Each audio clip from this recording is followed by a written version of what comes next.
Dr. Muhammad Nadeem Iqbal. Today I will introduce special education for my students. Let's start with the definition and concept of the special education. What is special education? Special education is the branch of the education which is formulated for students with disabilities. It is specially designed for the students who are disabled and different from the normal students.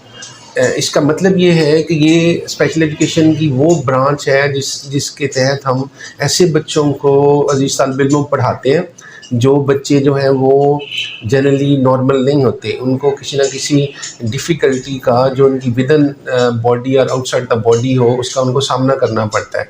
मसलन कुछ बच्चे ऐसे हैं जो चल फिर नहीं सकते, कुछ बच्चे ऐसे हैं जिनको सुनाई सही नहीं देता, कुछ बच्चे ऐसे हैं जिनको दिखाई सही नहीं देता। तो ऐसे तमाम बच्चे जो किसी न किसी तरह से वो डिसेबिलिटी का शिकार हों या वो उनको मुश्किलात पेश हों लर्निंग में, उनकी लर्निंग के लिए जो ब्रांच है एजुकेशन की वो स्पेशल एजुकेशन कहलाती है।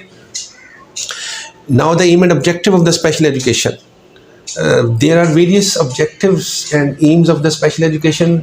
Above all, the first objective of the special education is to make the students self-sufficient.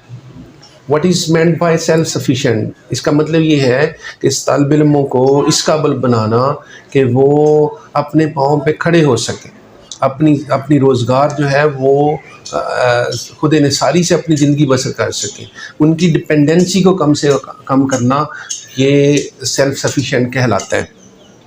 फिर उनकी सोशलाइजेशन, उनकी वोकेशनल ट्रेनिंग, उनकी कम्युनिकेशन और जितनी लाइफ स्किल्स हैं उनको सिखाना, ये भी स्पेशल एजुकेशन का एक बड़ा एम है कि वो आम नॉर्मल लोगों की तरह सोशलाइजेशन की तरह उनकी सोशलाइजेशन मुकम्मल हो, वो ट्रेंड हो, वो सारे सोशल इवेंट्स में हिस्सा ले सकें, उनको रोज़ी कमाने के लिए जो ट्रेनिंग जिसकी ज़रूरत है उनको ट्रेन किया जा सके, उनको रिहेबिलिटेशन की अगर ज़रूरत है तो उनको रिहेबिलिटेट या हैबिलिटेट किया जा सके।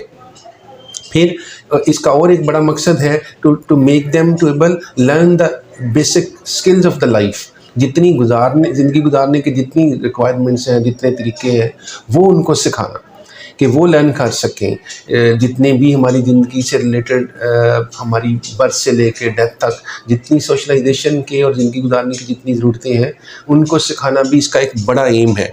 फिर बच्चों की मोटर और ग्रॉस स्किल्स को डेवलप करना, स्ट्रॉन्ग करना। मोटर्स ग्रॉस स्किल से मुराद है जो बेसिक हमारे मसल्स हैं उनकी मूवमेंट, आई हैंड कोऑर्डिनेशन है या मसल का आई हैंड के साथ या हमारे जिस्म के साथ जो राब्ता है वो ग्रॉस मोटर कहलाता है। देन जो फाइन मोटर स्किल्स हैं जो बेस प्रोवाइड करती हैं ग्रॉस मोटर स्किल्स की छोटी छोटी उनको डेवलप करना, उनको स्ट्रेंथन करना, ये भी स्पेशल एजुकेशन का एक बड़ा ऑब्जेक्टिव है। फिर उनको इकोनॉमिकली इंडिपेंडेंट बनाना बच्चों को। वो तमाम बच्चे जो किसी न किसी वजह से किसी डेफिशिएंसी या डिफरेंट एबिलिटीज़ का शिकार है उनको इकोनॉमिकली स्ट्रॉन्ग करना भी स्पेशल एजुकेशन का एक बड़ा ऑब्जेक्टिव है। अजीज़ तालिब इल्मों, इसकी जो टाइप्स हैं जहाँ तक उनका ताल्लुक़ है, जनरली हम इनको 4 हिस्सों में बांटते हैं या 4 टाइप्स जनरली हमारे मुल्क के अंदर मुस्तमल हैं। तो और भी बहुत सारी टाइप्स हैं लेकिन अभी हम सिर्फ 4 का मैं तारफ़ करवाने जा रहा हूँ। Number 1 is handicap.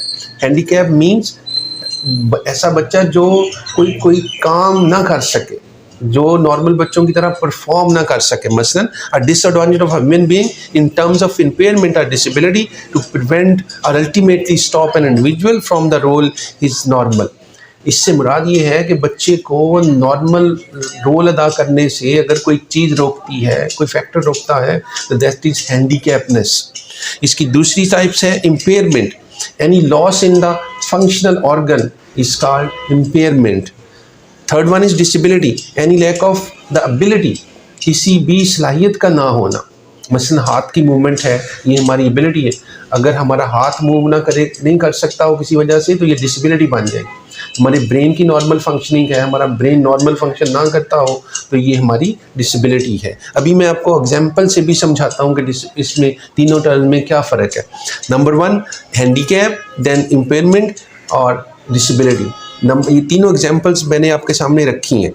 If the student is unable to attend the school, this is handicapness, he is handicap. अगर कोई बच्चा स्कूल ना जा सके तो हम कहते हैं ये हैंडीकैप है।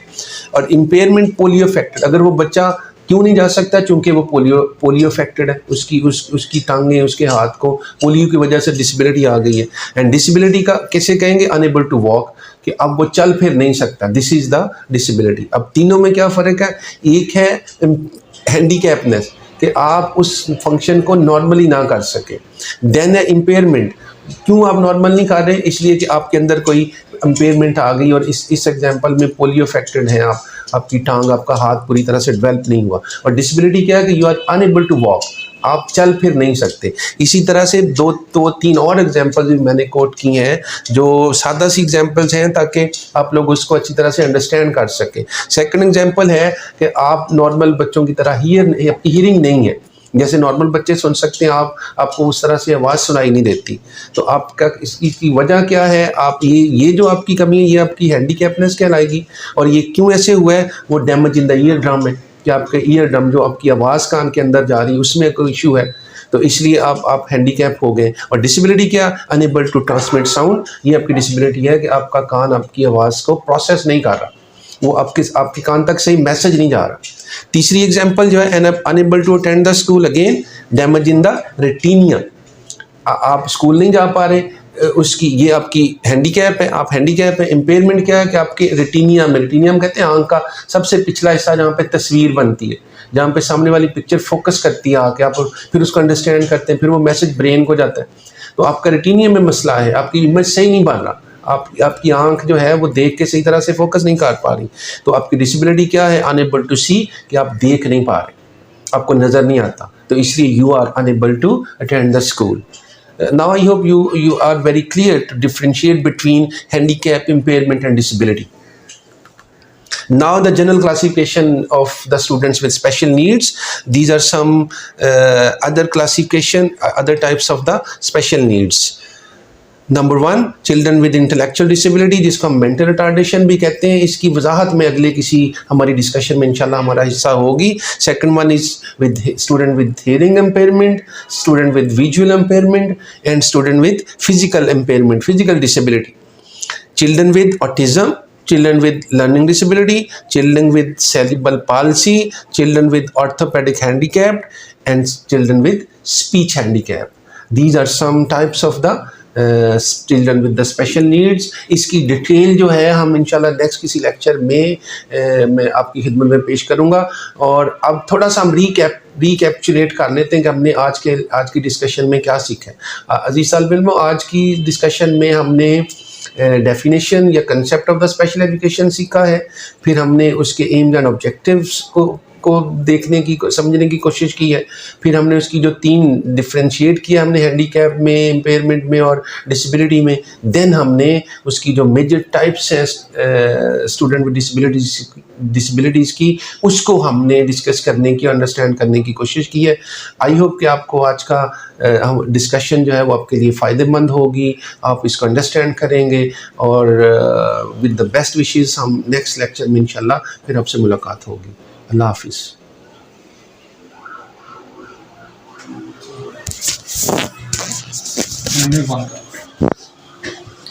ये चलिया थी कि नहीं चलाया सी चलिया।